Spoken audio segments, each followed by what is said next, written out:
Hey guys, well we're back out in the garage and we've got a new project. As you can see, it's a 1977 Triumph Bonneville 750 T140v model, and yeah, I'm really excited to work on it. It's a classic motorcycle, numbers matching, frame and engine, in really good shape. It's got original paint on it, definitely a bit of patina here and there, but it's a very cool motorcycle, and it's one that looks like it's been well taken care of, but it's been sitting. It's been sitting, and it definitely needs some work.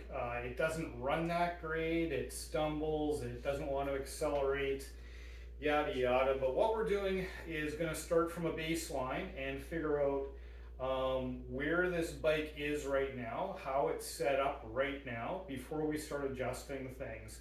And so the first thing we're going to tackle are the points. So I want to go and check the point gap. We're going to check the spark plug gap, take a look at the condition of the spark plugs, see what this thing looks like first and where things are before we start adjusting stuff.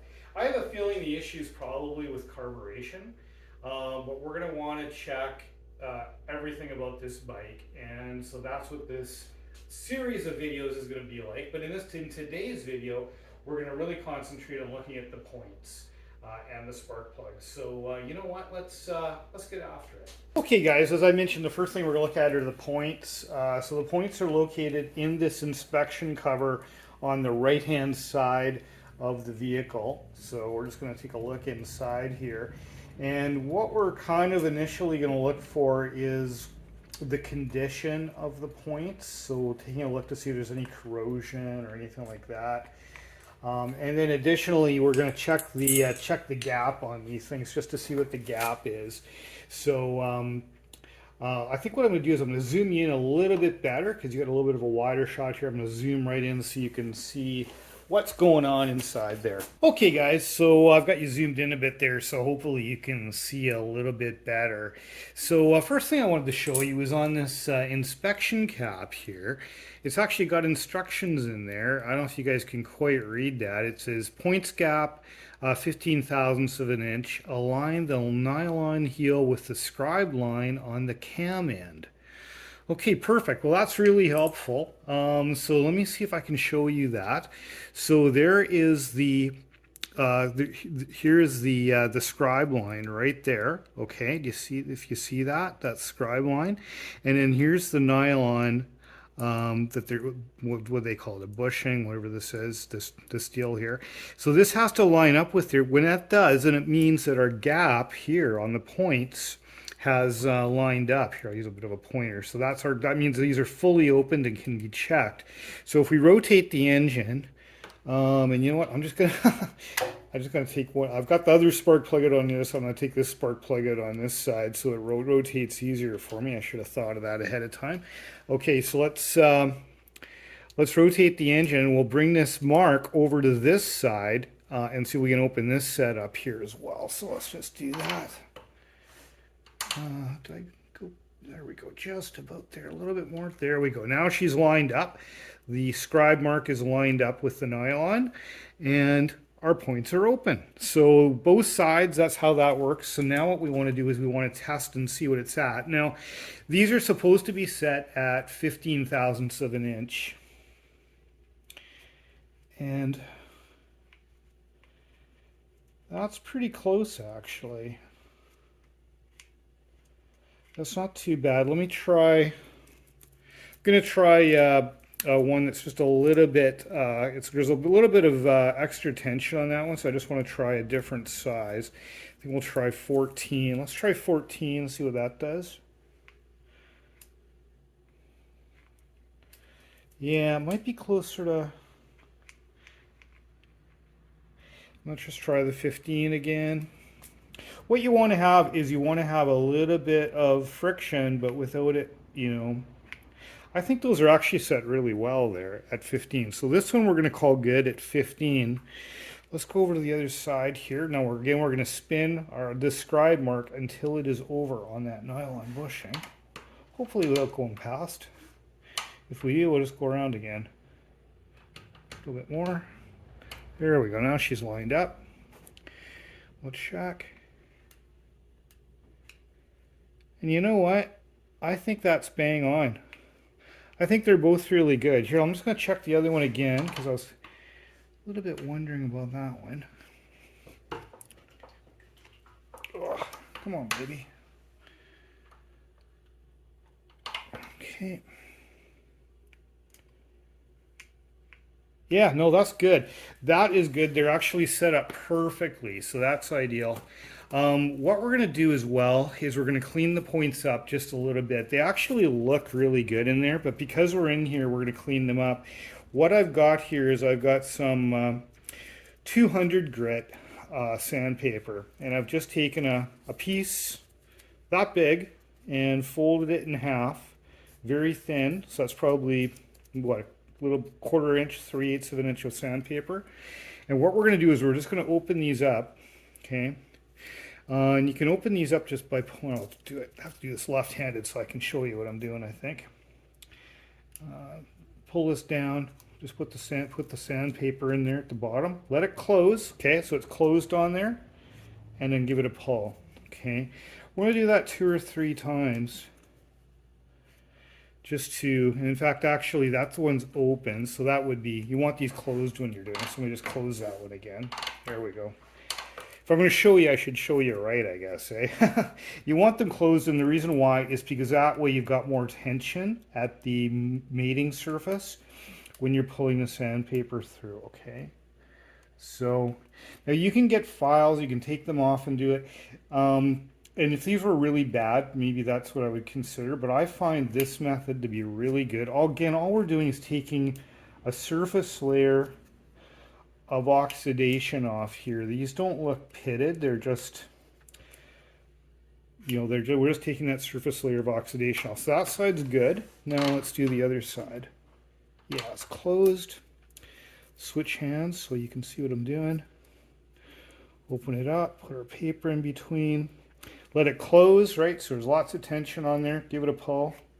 And I like to do this, well, it depends on how much paper you can get. In this case, it's pretty shallow. So I think I'm going to do it 5 times. So that's 2, 3, 4, 5. We'll call that good.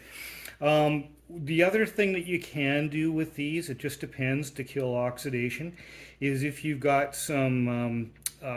there's only one product. I don't normally recommend products, but there's only one product I would recommend for this, and that's called Deoxit.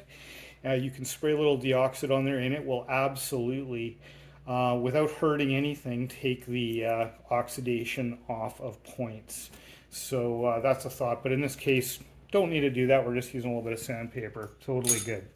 They look good to me. So that's that done. The next thing we want to do is I want to check. Not that it's a big deal. The plugs look really good. Yeah, see if you can see that. The plug looks really good, but I want to check the spark plug gap. Not that that's going to make a huge difference on anything, but you know what? I just want to know what it is so I can make note of it. So that'll be the next thing. We'll check that. Okay, guys, so I've got the spark plugs out, and we're going to check the gap. Now, it's supposed to be 25 thousandths of an inch. I've got some go, no-go feeler gauges here, so this is 25 thou here and 27 thou here, so it should just be a snug fit at 25. This one is really loose. I'm just going to set that aside for now. Let's see what this one is.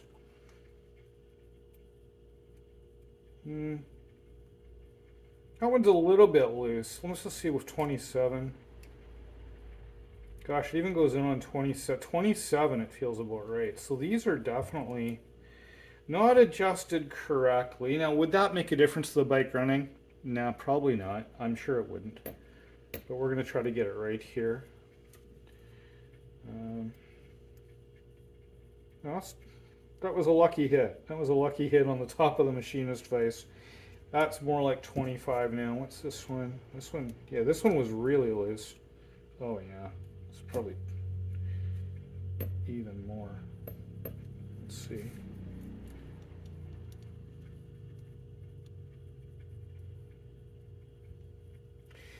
Yeah, I'm happy. Well, I think that might be just a tad tight.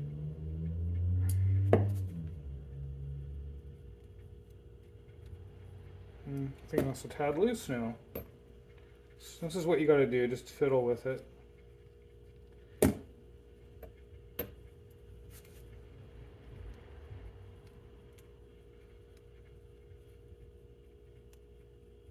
Yeah, there we go. Now we've got that good.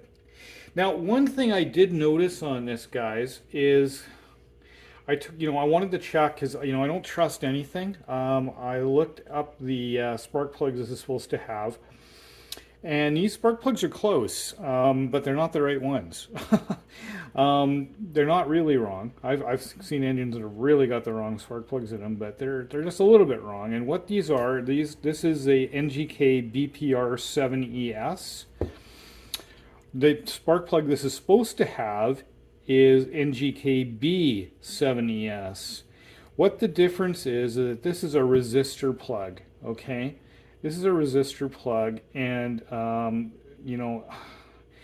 does it make that much difference that this is a resistor plug and it's supposed to have a standard plug in it? Again, I doubt it. I don't think so. But I have ordered the correct plugs for this. The plugs themselves, the condition of the plugs, if we look at where they're at, they're a little bit.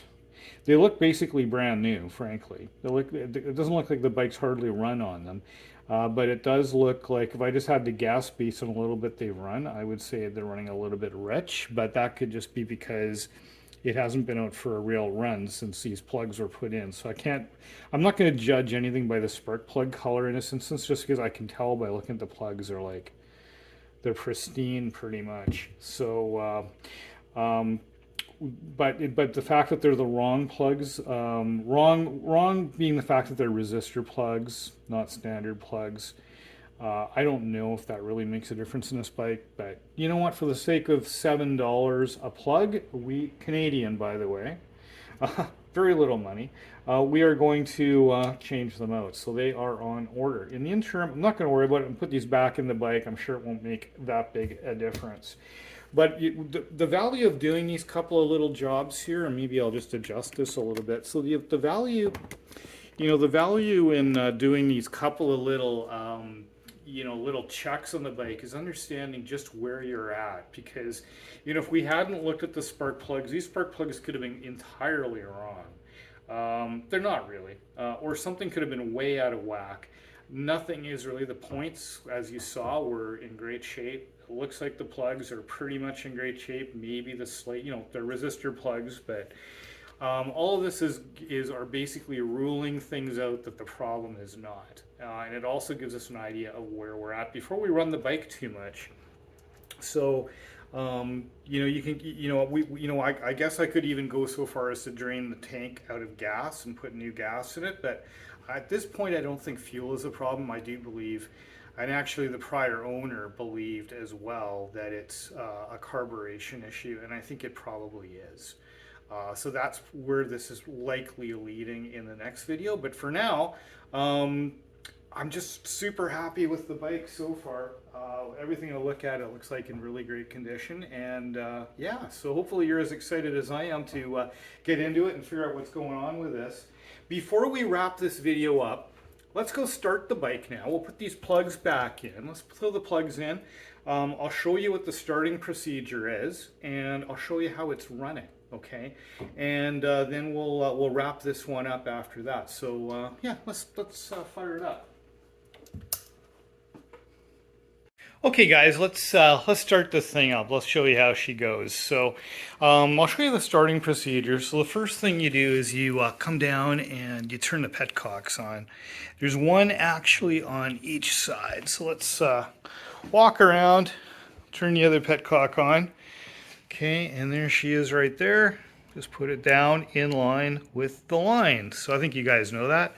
Across the line means off, and down or in line with the line means on. So we've got those on.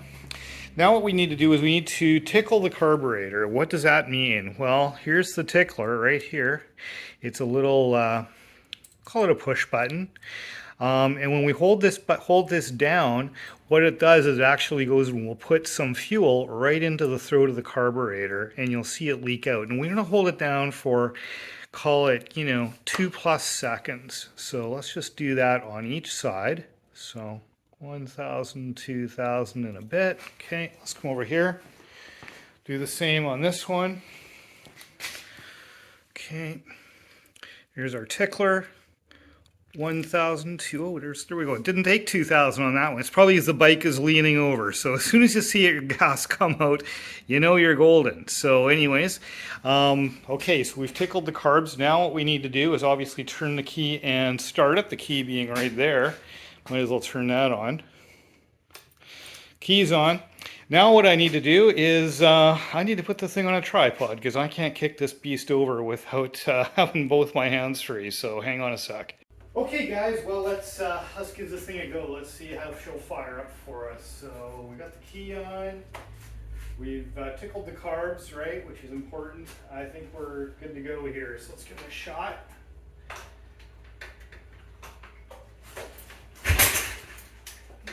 Kicking back a little bit there on us.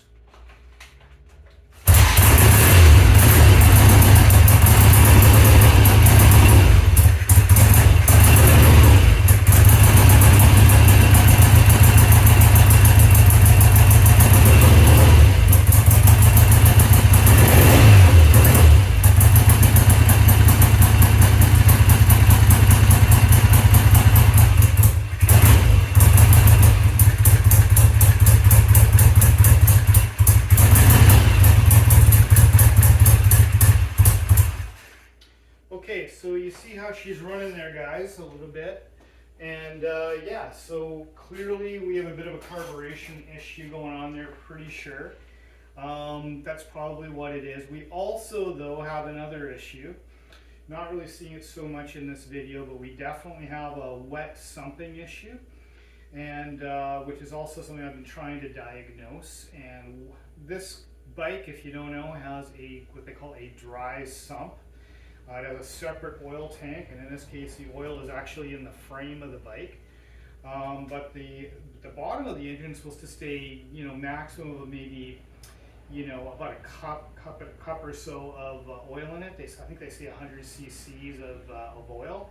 And this thing, every time I run it for a while and drain it, has almost, 500 milliliters of oil. It shouldn't have more than maybe at most, 25% to a third of that in there. So that's way too much oil. So part of what we're going to be doing here is changing out the oil pump as well, because although I can see it returning the oil back into the main tank, which in this case is the frame, it's not doing it efficiently enough, I don't think. So I'm going to put a new oil pump in it. We're going to see if that clears that up, and then also we're going to deal with the carburation issue to see if she runs better. But yeah, so it's, but all in all, still really excited about this bike. It's definitely got work to do, but excited to do it. So anyways, guys, I hope you enjoyed this one. If you did, if you could please give it a like, and if you really could, if you could subscribe, I would really appreciate that. I need the subscribers, so really appreciate that, guys. And oh, and one last thing, please leave me a comment. I don't know anything about British bikes. I'm just trying to learn. So please, if you think of anything that I should be doing or shouldn't be doing, or if you just want to leave a comment, please do so. I reply to every comment, and I appreciate all of them. So anyways, I hope you guys are doing great, and we will catch you on the next one.